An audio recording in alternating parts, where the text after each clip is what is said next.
पहले के जवानी लोग अपने पहलवानी में लगा हुए अयाज वाले अपने सड़वाइनी के पीछे बिताई देते।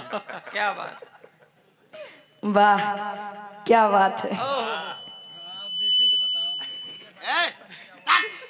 अच्छा, सर्वप्रथम इस पावन पवित्र ऐतिहासिक धरा पटहेरा कला मिर्जापुर की पावन धरती को नमन बंदन करते हुए यहाँ पर उपस्थित आप बूढ़ बुजुर्ग पिता तुल्य, चाचा तुल्य, दादा तुल्य, काका तुल्य।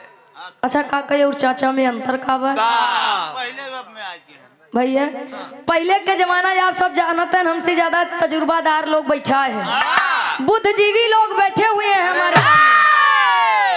पहले के लोग कक्कू रहे, काका बहन, चाचा बहन, चाचू हो गए, अब अंतल हो गया, अंतल अभी अंकल हो गए। अंकल पहले पिताजी रहे, फिर पापा बहन, अब सिर्फ एक शब्द पा। वाह, ओकरे बाद डैड, डैड के बाद डेट। ए हमारे बड़े भाई देश के कर्णधार बच्चे,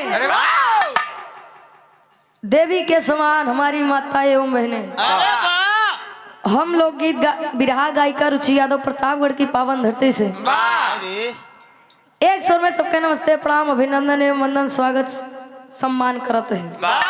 आशीर्वाद के चाह रही कि हम बच्चे अपनी कला में कामयाब रहें।